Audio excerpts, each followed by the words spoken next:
Hello everyone, my name is Dinkar Sharma and I welcome you back on our channel Mission CAPF Hub. I hope you are doing well. आपको जैसे पता है CAPF 2020 की notification आ चुकी है and उसके बारे में हमने डिटेल्ड वीडियो बना रखी है अपने चैनल पर, तो आप चाहो तो चेक कर सकते हो, जिससे आपको एग्ज़ाम के बारे में पता लग पाएगा। और हमने वैकेंसीज़ के अबाउट में जो मिथ्स है उसके रिगार्डिंग भी उसमें मेंशन कर रखा है, तो आप चेक कर सकते हो, आपके लिए बेनिफिशियल रहेगी। तो देखिए, आज से हम अपना बायोलॉजी सेक्शन स्टार्ट करने वाले हैं। तो हम स्टार्ट करेंगे चैप्टर 5 से ऑफ क्लास 9th NCERT। तो देखिए, ये चैप्टर में हम डिस्कस करेंगे सेल, उसके स्ट्रक्चर, उसके कंपोनेंट्स के बारे में। तो देखिए, फंडामेंटल यूनिट ऑफ लाइफ का मतलब ये है कि लाइफ जिस पर डिपेंड करती है। ठीक है, जैसे सपोज करिए कोई भी बिल्डिंग है या कोई भी स्ट्रक्चर है, ठीक है, वो उसकी बेसिक यूनिट क्या होती है? बेसिक यूनिट होती है उसकी ब्रिक, ईंटों से बना होता है वो। ठीक है, वैसे ही हमारी बॉडी किससे बनी हुई है? हमारी बॉडी बनी हुई है सेल से। ठीक है, तो देखिए, थोड़ा स्टैटिक नॉलेज ले लेते हैं इसके बारे में। ठीक है, कुछ फैक्ट्स हैं जो आपके लिए याद रखना ज़रूरी है। देखिए, सेल का डिस्कवरी किसने किया था? रॉबर्ट हुक ने किया था 1665 में। आपको बस याद रखना है कि रॉबर्ट हुक ने किया था। ओके, उसके बाद अगर हम देखें, जो इम्पोर्टेंट चीज़ उसमें वो ये है, ल्यूवेनहॉक ने यहाँ पर माइक्रोस्कोप की हेल्प से पॉन्ड के अंदर लिविंग सेल्स को देखा था सबसे पहले। थर्ड थिंग जो इंपॉर्टेंट है आपके लिए वो है रॉबर्ट ब्राउन ने क्या किया था? उन्होंने न्यूक्लियस की डिस्कवरी की थी सेल के अंदर। ओके, तो ये भी चीज़ आपके लिए इंपॉर्टेंट है। फोर्थ थिंग है कि परकिंजी ने प्रोटोप्लाज्म टर्म को बताया था, प्रोटोप्लाज्म क्या होता है। फिर नेक्स्ट थिंग है सेल थ्योरी दी थी दो साइंटिस्ट ने, अलग अलग ने, एक थे शेल्डन, एक थे शॉन। इन्होंने सेल थ्योरी में बताया था कि सेल हमारी बेसिक यूनिट लाइफ की और कैसे इनकी वर्किंग चलती है एनिमल्स और प्लांट्स के अंदर। तो देखिए, सेल के बारे में मैंने आपको बता दिया, सेल हमारे बेसिक यूनिट है। सेल से छोटी कोई भी यूनिट नहीं थी। सेल्स जब इकट्ठा होते हैं तब उनसे सेल से बनता है टिश्यू जब इकट्ठा होते हैं तो उनसे बनता है जब ऑर्गन बहुत सारे खड़े होते हैं, मतलब इकट्ठे होते हैं, तब बनती ह्यूमन बॉडी। ठीक है, तो ऐसे हमारी ह्यूमन बॉडी का क्रिएशन होता है। जो सबसे जो स्मॉलेस्ट बॉडी के अंदर यूनिट है वो है सेल। ओके, देखिए, सेल किसी भी शेप में अवेलेबल है, जैसे कि आप देख सकते हो, फ्लैट है, राउंड है, ठीक है, किसी भी शेप में हो सकता है। जो सबसे इरेगुलर शेप में सेल मिलता है वो मिलता है अमीबा का सेल किसी भी शेप में मिल सकता है आपको। ठीक है, वो डिपेंड करता है कि उसको फूड कैप्चर करना है। ठीक है, वो कैसे अवेलेबल है उसका, जैसे फूड अवेलेबल होगा वैसे अपने वो शेप को चेंज कर लेती है। अब देखिए, मैं आपको एक चीज़ बताता हूँ। जैसे आप हॉस्पिटल जाते हो, हॉस्पिटल में आपको एक तो मिलता है जनरल डॉक्टर, जो चेक करता है आपका फीवर, कफ, टेम्परेचर चेक कर लेगा। ठीक है, और एक होता है स्पेशलिस्ट क्या करता है? जैसे डेंटिस्ट हो गया, ओके, या फिर आप सर्जन मान लीजिए।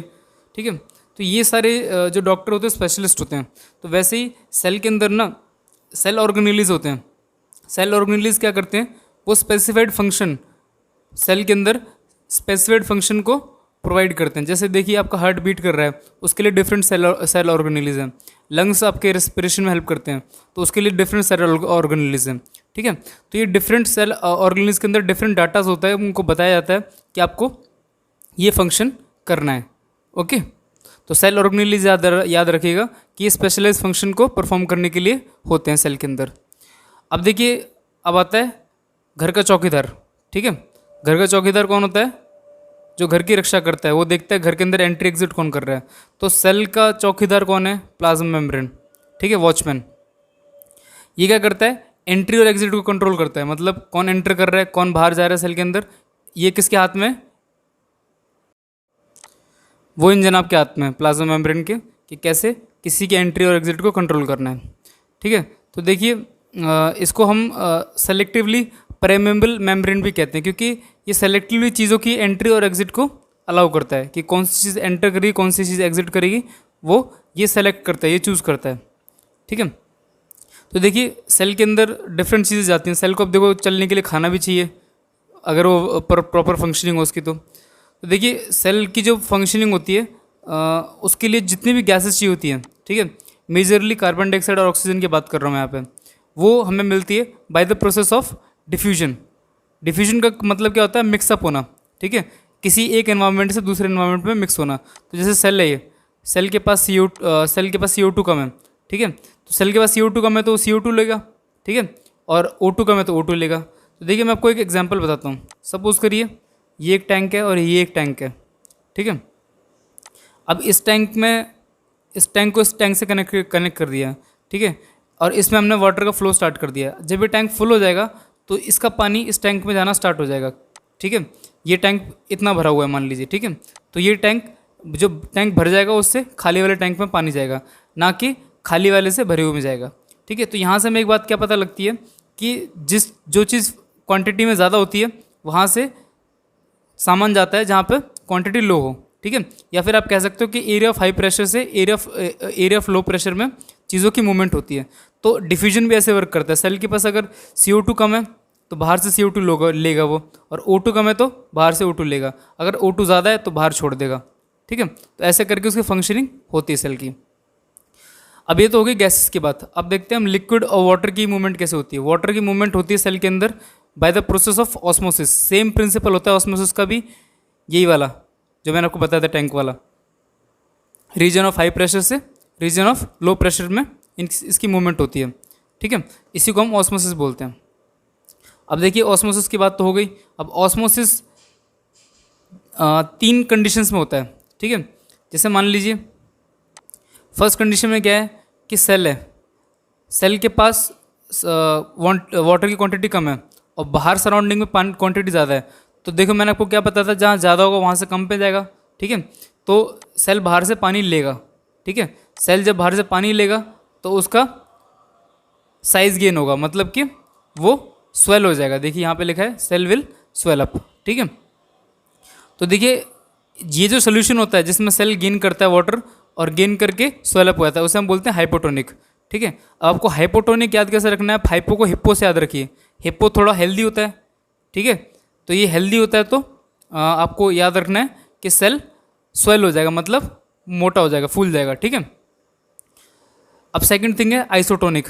आइसोटोनिक सोल्यूशन क्या होता है, जब देखिए सेल का जो कंसंट्रेशन है वो उतना ही है जितना बाहर का है, ठीक है। आपको जितनी भूख है आप उतना खा चुके हो, अब उसके बाद आप नहीं खाओगे, ठीक है। जितना कंसंट्रेशन बाहर है उतना ही अंदर है। तो उस केस में क्या होता है, वाटर की मूवमेंट ना सेल से बाहर होगी ना बाहर से अंदर जाएगी। तब क्या होगा, साइज सेम रहेगा और कोई भी एक्स्ट्रा मूवमेंट नहीं होगी। इस केस में हम सोल्यूशन क्या बोलेंगे, आइसोटोनिक, ठीक है। अब इसको आप कैसे याद रख सकते हो, इसको आप ऐसे याद रख सकते हो कि आइसोलेटेड बॉडी क्या होती है। आइसोलेटेड बॉडी क्या होती है, इसमें कोई मूवमेंट नहीं होती, ठीक है। तो आइसोटोनिक, आइसोलेटेड याद रहेगा ना आपको, ठीक है। अब आगे चलते हैं कि अगर मीडियम के पास कंसंट्रेशन कम है और सेल के पास ज़्यादा है, सेल के पास ज़्यादा है मीडियम के पास कम है, तो क्या होगा, जो मीडियम है सेल है, ये मीडियम को वाटर बाहर दे देगा, ठीक है। इस केस में हमारा जो सोल्यूशन है उसको हम क्या बोलेंगे, हाइपोटोनिक। अब देखिए सेल वाटर दे रहा है तो वाटर देगा तो उसका साइज़ क्या होगा, श्रिंक होगा। तो इस केस में सेल का साइज़ श्रिंक हो जाएगा, ठीक है। ये तीनों प्रोसेस आपको याद रखने हैं और ये भी याद रखना है कि ऑस्मोसिस डिफ्यूजन का स्पेशल केस है, ठीक है। इसमें भी डिफ्यूजन हो रहा है पर डिफ्यूजन किसका हो रहा है, वाटर का। तो ऑस्मोसिस डिफ्यूजन का स्पेशल केस है। अब देखिए ऑस्मोसिस की हेल्प से ही जो रूट्स हैं वो पानी लेती हैं और लेके सॉइल से पूरे प्लांट्स में ट्रांसफ़र करती हैं। प्लाज्मा मेम्ब्रेन बना किसका होता है, प्लाज्मा मेम्ब्रेन बना होता है लिपिड्स का और प्रोटीन्स का, ठीक है। प्रोटीन आपको पता होगा, लिपिड होता है फैट्स, ठीक है। तो इतना याद रखिए, लिपिड्स फैट्स होते हैं और प्रोटीन आपको पता ही है। अब देखिए प्रोसेस होता है एंडोसाइटोसिस। एंडोसाइटोसिस का मतलब क्या होता है, एंड का मतलब याद रखिए आप, एंटर, ठीक है। ईटिंग मान लीजिए या फिर एंटर मान लीजिए, ऐसे याद रख लीजिए, ठीक है। तो अमीबा जिस प्रोसेस से अपना खाना लेता है अंदर, जैसे मान लीजिए ये फूड है इसका, ये अमीबा है। अमीबा क्या करेगा, इसको चारों तरफ से घेर लेगा, ठीक है। और इस खाने के लिए अमीबा के अंदर सूडोपोडिया होता है, ठीक है। वो आएगा, मतलब उसका फेक स्टमक भी बोलते हैं, ठीक है। वो आएगा, इस खाने को कैप्चर करेगा और अमीबा के पेट में चला जाएगा। ये बात मैं आपको डिटेल में समझाऊंगा आगे आने वाले चैप्टर्स में, ठीक है। अभी आप बस इतना याद रखिए कि अमीबा जिस प्रोसेस से अपने खाने को लेता है और लेके अपनी बॉडी में रखता है, उस प्रोसेस को हम बोलते हैं endocytosis. Moving forward, cell wall. तो देखिए सेल वॉल पे पहुंच गए हम, ठीक है। अब देखिए पहली लाइन क्या लिखी इसमें, plant cells in addition to the plasma membrane have another rigid outer covering called the cell wall, ठीक है। तो यहाँ सिर्फ प्लांट सेल का मेंशन कर रखा है कि प्लांट सेल के पास ही होता है, एनिमल सेल के पास ये नहीं होता सेल वॉल। याद रखिएगा, सेल वॉल एनिमल सेल के पास नहीं होता, प्लांट सेल के पास होता है। तो देखिए होता है, तो यहाँ पे एक प्रीवियस ईयर क्वेश्चन देख लेते हैं हम इसी पर।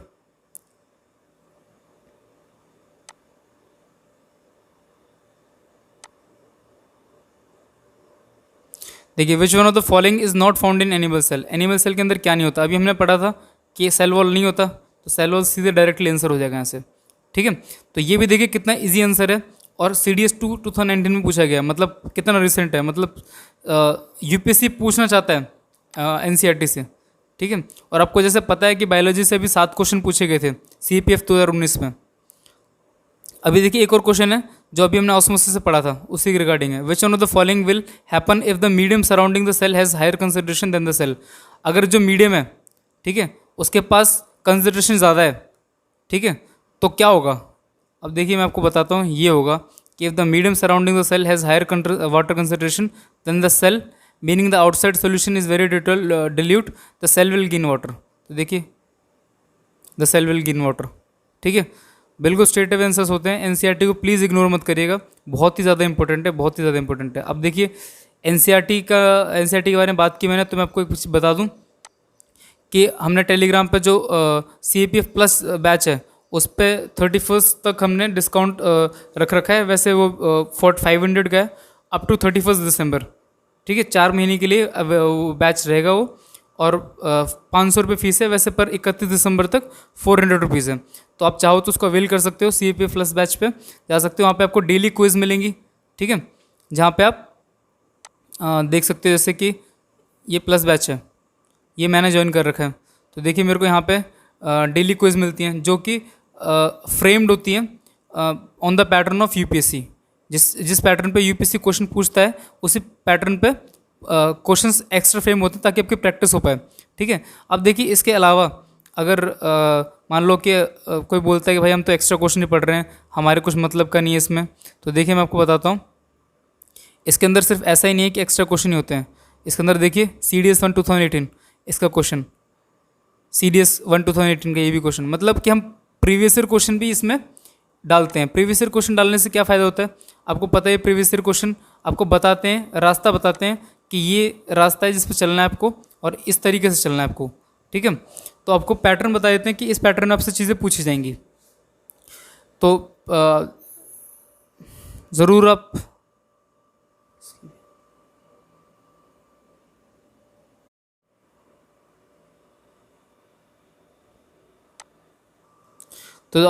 देखिए यहाँ से समझ गए कि प्रीवियस ईयर क्वेश्चन की वैल्यू बहुत है।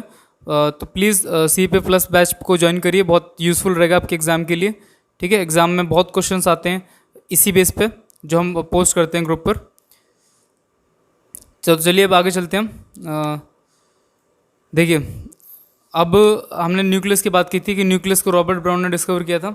अब देखिए न्यूक्लियस होता क्या है, जैसे हमने एटम के चैप्टर में पढ़ा था लास्ट चैप्टर में कि न्यूक्लियस सेंटर मोस्ट पार्ट होता है जिसके अंदर सारा जो मास है वो कंस्टिट्यूटेड होता है एटम का। ठीक है, हमारे सेल के अंदर भी न्यूक्लियस जो है सेंटर मोस्ट पार्ट है। इसमें क्या होता है कि जो हमारा न्यूक्लियस है ये कवर्ड होता है न्यूक्लियर मेम्ब्रेन से। देखिए मेम्ब्रेन की बात जहाँ भी आती है, मेम्ब्रेन समझ लियो उसकी कवरिंग है। ठीक है, इसके अंदर छोटे छोटे पोर्स होते हैं जिसके अंदर से जिसके अंदर वो न्यूक्लियस है वो ट्रांसफ़र करता है। ठीक है, डिफरेंट टाइप ऑफ मटेरियल्स का, जैसे कि वाटर का या फिर कोई भी चीज़ की ज़रूरत है उसका। ठीक है, न्यूक्लियस के अंदर क्या होता है, क्रोमोसोम्स होते हैं। अब क्रोमोसोम्स कुछ लोगों को पता होगा, कुछ को नहीं पता होगा। क्रोमोसोम्स इन्फॉर्मेशन कैरी करते हैं, जैसे कि जो पेरेंट्स के नेक्स्ट जनरेशन, फ्यूचर जनरेशन जैसी होने वाली है, वो डिपेंड करता है कि क्रोमोसोम्स क्या डाटा लेके गया उनका। ठीक है, जैसे कि अगर पेरेंट टॉल है और बच्चा भी टॉल है होगा, तो वो डिपेंड करता है क्रोमोसोम क्या डाटा लेके जा रहा है। ओके, क्रोमोसोम के अंदर इन्फॉर्मेशन, मैंने जैसे बताया आपको, इन्फॉर्मेशन होती है जो कि एक पेरेंट से अगली जनरेशन तक लेके आता है, और जो इन्फॉर्मेशन होती है वो स्टोर्ड होती है DNA के फॉर्म में। अब DNA तो आप लोग सबको पता होगा कि DNA बताता है कि पेरेंट्स और बच्चे के अंदर कितनी सिमिलैरिटीज़ हैं। ठीक है, फुल फॉर्म इसकी DHC राइबो न्यूक्लिक एसिड है। ठीक है, क्रोमोसोम DNA और प्रोटीन से बना होता है।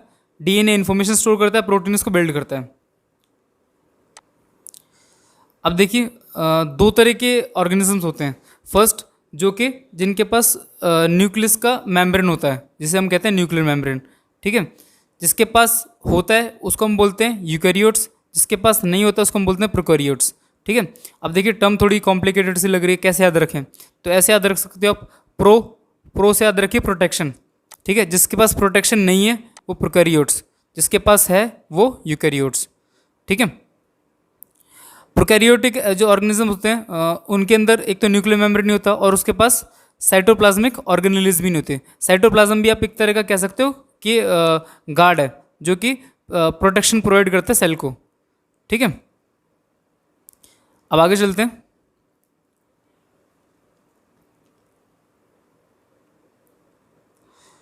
तो देखिए सेल ऑर्गेनेल्स मैंने आपको बता दिया था सेल ऑर्गेनेल्स क्या होते हैं, ठीक है।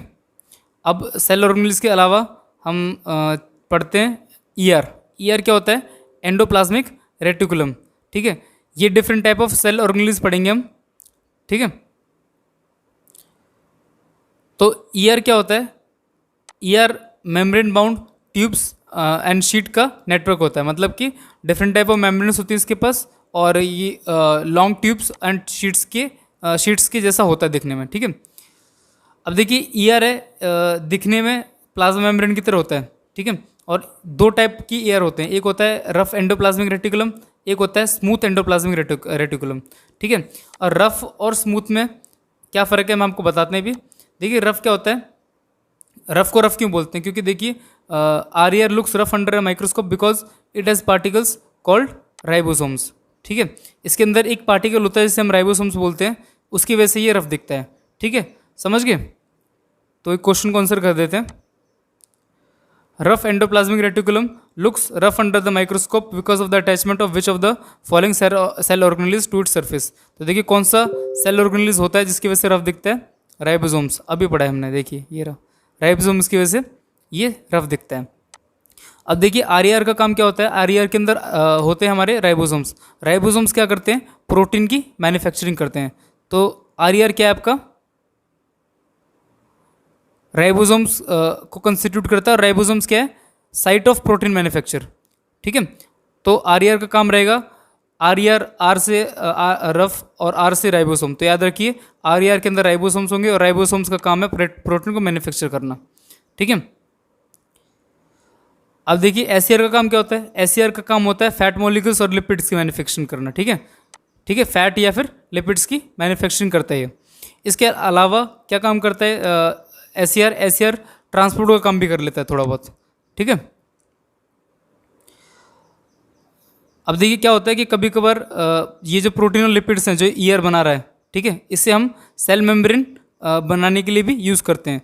जब देखिए ये ईआर सेल मेम्ब्रेन बनाता है तो उस प्रोसेस को बोलते हैं हम मेम्ब्रेन बायोजेनेसिस। मेम्ब्रेन आपको पता है प्रोटेक्शन, बायोजेनेसिस, बायो मतलब लिविंग, जेनेसिस मतलब जीन्स का बनाना, ठीक है, इन्फॉर्मेशन को कॉपी करना, ठीक है।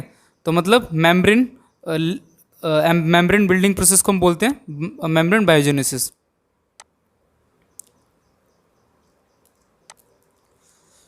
तो देखिए ईआर का सबसे इंपॉर्टेंट काम है प्रोटीन और लिपिड्स का मैन्युफैक्चरिंग करना। उसके अलावा दूसरा काम क्या करता है? ट्रांसपोर्ट करता है स्पेशली प्रोटीन का, ठीक है। अब देखिए एक और जो इम्पोर्टेंट रोल है एसईआर का, वो है SER plays a crucial role in detoxifying many poisons and drugs. ये भी आपको याद रखना है कि एसईआर का फैट और लिपिड्स बनाने के अलावा एक और इम्पोर्टेंट काम क्या है कि वो जितने भी हमारी बॉडी में पॉइजनस चीज़ें आ रही हैं और ड्रग्स आ रहे हैं उनको डिटॉक्सिफाई करने में हेल्प करता है। अब देखिए ये प्लाज्मा मेम्ब्रेन है प्लांट सेल के अंदर, ठीक है। प्लाज्मा मेम्ब्रेन को पता है सेल मेम्ब्रेन मतलब सेल की प्रोटेक्शन, ठीक है। ये प्लांट सेल के अंदर प्रेजेंट है, ये प्लाज्मा मेम्ब्रेन ये एनिमल सेल के अंदर ही प्रेजेंट है, ठीक है, दोनों के अंदर प्रेजेंट है। अब देखिए मैंने आपको ये क्यों दिखाया? ये मैंने आपको इसलिए दिखाया, देखिए which one of the following statement is correct, इसमें से कौन सी स्टेटमेंट करेक्ट है? तो फर्स्ट स्टेटमेंट बोलता है कि प्रोकैरियोटिक सेल पोजेसेस न्यूक्लियस, ठीक है। प्रोकैरियोटिक सेल जो होते हैं उनके अंदर न्यूक्लियस होता है। तो देखिए ये स्टेटमेंट अभी हमने प्रोकैरियोटिक के बारे में पढ़ा था, इसके अंदर ये चीज़ मिसिंग होती है, ठीक है। अब देखिए सेकंड स्टेटमेंट बोलती है cell membrane is present both in plants and animal cells. तो देखिए ये एनिमल सेल है, प्लाज्मा मेम्ब्रेन प्रेजेंट है, और देखिए ये प्लांट सेल है, इसमें भी प्लाज्मा मेम्ब्रेन प्रेजेंट है। तो ये दोनों में प्रेजेंट है, तो वो स्टेटमेंट करेक्ट हो जाएगी। अब देखिए आता है गोल्गी अपर्चस। गोल्गी अपर्चस का काम क्या होता है? इसका काम होता है ट्रांसपोर्ट का। जैसे मान लीजिए ये लॉजिस्टिक्स वाला है, ठीक है, ये सामान लेगा एक से दूसरे में सप्लाई कर देगा, बस पैसे नहीं लेता है। तो देखिए जो भी मटेरियल सिंथेसाइज मतलब बना हुआ है ईयर से, ईयर जो प्रोटीन लिपिड फैट जो भी बना रहा है उसको वो पैक करके डिस्पैच करके भेजता है बाकी जगहों पर। तो गोल्गी अपर्चस का काम क्या होता है कि एक तो वो उनको स्टोर करके रखता है। स्टोर क्यों करता है? जब ज़रूरत हो तब यूज़ कर लेगा। मॉडिफाई करता है, अगर कम ज़्यादा करना है किसी भी साइट के ऊपर तो ये भी वो भी काम यही करता है। थर्ड काम है पैकेजिंग का, ठीक है, चीज़ों को पैकेज करके मतलब कि कंज्यूमेबल फॉर्म में, सेल जिस फॉर्म में कंज्यूम कर सकता है उस फॉर्म में ये ला के देता है, ठीक है। अब देखिए एक और काम क्या है इसका गोल्गी अपर्चस का। The Golgi apparatus is also involve in the formation of lysosomes, ठीक है। लाइजोसोम भी एक तरह का सेल ऑर्गेनेलिज है, ठीक है, जिसको गोल्गी अपर्चस बनाता है। तो देखिए हम एक चीज़ और पढ़ लेते हैं यहाँ पे। Lysosome is formed from which one of the following cell organelle. Lysosome किस सेल ऑर्गेनेलिज से बनता है? तो देखिए अभी पढ़ा था हमने गोल्गी बॉडीज, ठीक है। तो बहुत ध्यान से पढ़िए, हर एक लाइन बहुत इंपॉर्टेंट है। कंसेप्ट वाइज पढ़िए, पैटर्न देखिए कि यूपीएससी क्या पूछ रहा है, किस तरह से उसने आज तक क्वेश्चन फ्रेम किए, उसी तरीके से आप क्वेश्चंस को रीड करिए, ठीक है। तो वो देखने के लिए हम आपको जो हमारा टेलीग्राम चैनल है CAPF हब, उस पर हेल्प करने के लिए हैं आपको हम गाइडेंस भी प्रोवाइड करेंगे, ठीक है। साथ साथ देखिए हम आपको करंट अफेयर भी प्रोवाइड करते हैं यहाँ पे, ठीक है। जैसे ये देखिए first world solar technology summit, जो भी इंपॉर्टेंट रहेगा टॉपिक करंट अफेयर के महीने में, हम यहाँ पे सारी करंट अफेयर नहीं पोस्ट करते, जो हमें लगता है कि यूपीएससी पूछ सकता है वो हम सिर्फ पोस्ट करते हैं यहाँ पे, ओके। उसके अलावा देखिए करंट अफेयर के अलावा गाइडेंस मेंटरशिप तो आपको पता ही कि हम प्रोवाइड करते हैं। उसके अलावा हम आपको यहाँ पे आपको इंपॉर्टेंट टॉपिक्स भेजते हैं पेपर 2 के लिए, जिस पे राइटिंग करने से आपको बहुत बेनिफिट होगा, जो कि टॉपिक्स के आने के बहुत हाई चांसेस है, हॉट टॉपिक्स चल रहे होते हैं। तो देखिए आगे चलिए लाइजोसोम्स पे चलते हैं। लाइजोसोम्स को आप कह सकते हो जो डेली से बिलोंग करता है, उसको पता होगा SDMC NDMC होता है, MCD वाले होते हैं, ये क्या करते हैं? सफाई का काम करते हैं। तो ये भी भैया जी सफाई का काम करते हैं। क्या काम करते हैं? इसके अंदर जो भी सेल वेस्ट प्रोड्यूस करता है, देखिए जब भी कभी कोई चीज़ बनती है तो उसमें वेस्ट भी बनता है, तो वेस्ट जो बनता है सेल के अंदर, इसका काम होता है उसको डिस्पोज करना, ठीक है। पर कभी कभार क्या होता है कि ये बहुत लॉयल होते हैं, अगर कभी कभार वेस्ट इनके अंदर ज़्यादा आ जाता है तो ये क्या करते हैं? खुद को बस्ट कर लेते हैं, आत्महत्या कर लेते हैं, ठीक है। शरीर हमारी बॉडी को नहीं गंदा होने देते और खुद को बस्ट कर लेते हैं, तो इसीलिए इनको हम क्या बोलते हैं? सुसाइड बैग्स भी बोलते हैं, ठीक है। सुसाइड बैग्स किसको बोलते हैं? हम लाइजोसोम्स को। क्यों बोलते हैं? कभी कभार जब इनके अंदर वेस्ट ज़्यादा हो जाता है, ठीक है, या सेल डैमेज हो जाता है, जब सेल डैमेज हो जाता है तो ये क्या करते हैं? खुद को बस्ट कर लेते हैं और अपने ही सेल को डाइजेस्ट कर लेते हैं, ठीक है। ये नहीं एंजाइम्स का काम होता है डाइजेशन का, ठीक है। तो जो एंजाइम्स प्रेजेंट होते हैं इनके अंदर, वो अपने सेल को डाइजेस्ट कर लेते हैं ताकि बॉडी के अंदर टॉक्सिक चीज़ें ना जाएँ, ठीक है। तो अभी इतनी बड़ी कुर्बानी देते हैं तो यूपीएससी क्वेश्चन तो पूछेगा इनके लिए, ठीक है। तो देखिए which one of the following cell organelles is known as suicide bag of a cell. किसको हम सुसाइड बैग बोलते हैं सेल का? तो भैया जी सबसे ऊपर है लाइजोसोम्स, ठीक है। आगे चलते हैं माइटोकॉन्ड्रिया। माइटोकॉन्ड्रिया जी है हमारे जनरेटर, ठीक है। ये क्या करते हैं? जनरेटर का काम क्या होता है? इलेक्ट्रिसिटी प्रोवाइड करना, ठीक है, मतलब एनर्जी प्रोवाइड करना। तो ये भी हमारे पावर हाउस हैं, ठीक है। माइटोकॉन्ड्रिया को हम क्या बोलते हैं? Power house of the cell. क्यों बोलते हैं? क्योंकि हमारी बॉडी के अंदर जो एनर्जी आती है वो यहीं पे जनरेट होती है, जनरेटर जी हैं, ठीक है। किस फॉर्म में जनरेट करते हैं ये एनर्जी को? ये करते हैं ATP की फॉर्म में। ATP क्या है? एनर्जी की करेंसी है। जैसे कि आपको पता है हमारी इंडिया की करेंसी रुपी है, और ऐसा यूनिट भी मान सकते हो आप, जैसे कि स्पीड की ऐसा यूनिट आप देखो, हम किलोमीटर पर आवर में देखते हैं, ठीक है, वेलोसिटी मीटर पर सेकंड है। तो ये सारी चीज़ें ऐसा यूनिट होती हैं, वैसे ही एनर्जी की ऐसा यूनिट है ATP। ATP की फुल फॉर्म होती है एडेनोसाइन ट्राइफॉस्फेट, ठीक है, इस फॉर्म में हमें एनर्जी मिलती है। एनर्जी बनाता कौन है? माइटोकॉन्ड्रिया। सप्लाई होता है एटीपी के फॉर्म में।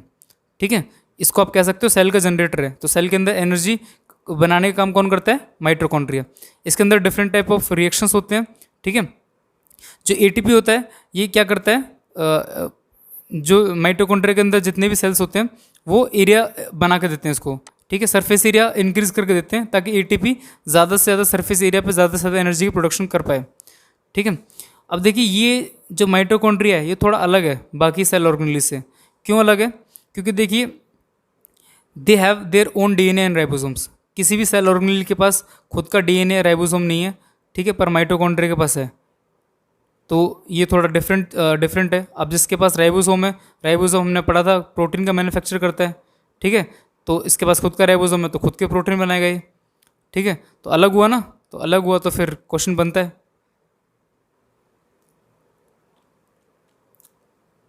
देखिए which one of the following cell organelles contain DNA. कौन सी सेल ऑर्गेनेल के पास डीएनए होता है?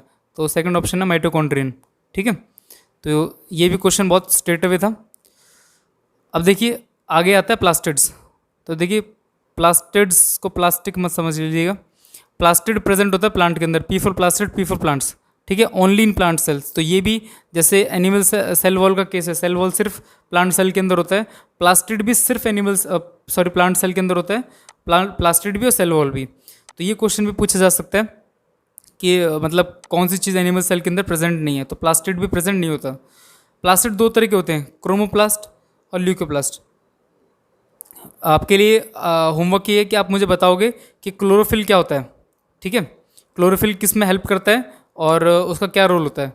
ठीक है, तो देखिए ये जो अपना प्लास्टिड है ये सिर्फ प्लांट सेल के अंदर प्रेजेंट होता है और इसके पास भी खुद का डीएनए और राइबोसोम होता है। ठीक है, पर फ़र्क ये है कि ये सिर्फ प्लांट सेल में पाया जाता है। एनिमल सेल के अंदर सिर्फ माइटोकॉन्ड्रिया के पास खुद का डीएनए और राइबोसोम होता है। प्लांट सेल के अंदर प्लास्टिड्स के पास भी होता है।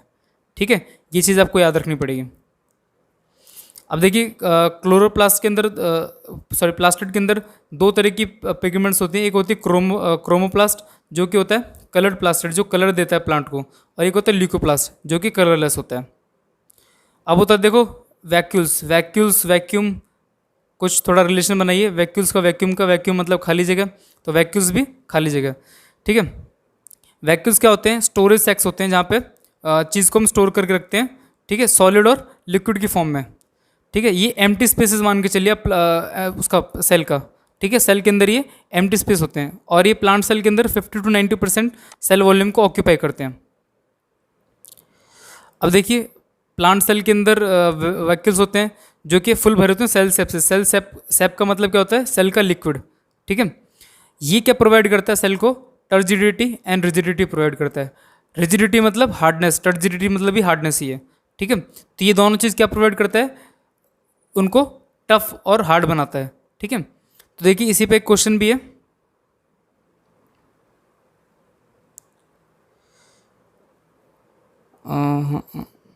देखिए in plant cell the turgidity and rigidity is provided by. Plant cell के अंदर टर्जिडिटी और रिजिडिटी कौन देता है? तो हमारे वैक्यूल्स फुल ऑफ सेल सेप। ठीक है, वैक्यूल्स प्रोवाइड करते हैं प्लांट सेल के अंदर टर्जिडिटी एंड रिजिडिटी। ठीक है, इनके अंदर देखिए थोड़ा अमाउंट ऑफ अमीनो एसिड भी होता है, शुगर भी होता है। ठीक है, जो कि हेल्प करता है सेल के अंदर फंक्शनिंग के लिए। तो देखिए चैप्टर बहुत इंपॉर्टेंट है। छोटे चैप्टर के अंदर इतने सारे प्रीवियस ईयर क्वेश्चन मिल गए हमें। ठीक है, एक क्वेश्चन और रहेगा शायद, मैं आपको करा देता हूँ अभी। ये है मैच द फॉलोइंग का। ठीक है, आपको बताना है इसमें कौन सा किसका करेक्ट है। तो देखिए माइटोकॉन्ड्रिया हमने पढ़ा था, एटीपी फॉर्मेशन में हेल्प करता है। ठीक है, क्लोरोप्लास्ट मैंने आपको बताया था। क्लोरोप्लास्ट क्या होता है? Coloured plastids. ठीक है, वो हेल्प करता है फोटोसिंथेसिस में। राइबोसोम्स का काम क्या होता है? प्रोटीन सिंथेसिस, हमने पढ़ा था अभी। ठीक है, लाइसोसोम्स का काम क्या होता है? Intercellular digestion. तो देखिए चैप्टर के अंदर ही सब कुछ पढ़ा है हमने, चैप्टर से कुछ बाहर से नहीं पढ़ा। ठीक है, तो देखिए चैप्टर हमारा खत्म हो गया। ठीक है, चैप्टर को आप अच्छी तरह पढ़िए। नोटिफिकेशन आ चुकी है बिल्कुल। अब अपने आप को टाइट पैक करके तैयारी करना स्टार्ट कर दीजिए। एग्ज़ाम बहुत नियर है। ठीक है, एग्ज़ाम के लिए कोई भी हेल्प चाहिए तो हम अवेलेबल हैं मिशन CAPF हब पर। ठीक है, हम डिफरेंट प्रोग्राम्स रन कर रहे हैं। ठीक है, पेपर 2 के लिए राइटिंग स्टार्ट कर दीजिए। राइटिंग के लिए हमारे पास एलकार बैच है, और मेंटरशिप के लिए तो हम अवेलेबल हैं। पर मेंटरशिप आप याद रखिए कि अभी मेंटरशिप लेने का आपको फ़ायदा है, बाद में आप मेंटरशिप पहले तो फ्री ऑफ कॉस्ट है। सेकेंड थिंग, मेंटरशिप अभी लेने का फ़ायदा है क्योंकि एग्ज़ाम में अभी नियर अबाउट 4 मंथ्स बचे हैं। बाद में मेंटरशिप का कोई फ़ायदा नहीं होगा क्योंकि एग्ज़ाम क्लोज आ जाएगा, तब आपको रिवीजन की हेल्प होगी, मेंटरशिप की नहीं।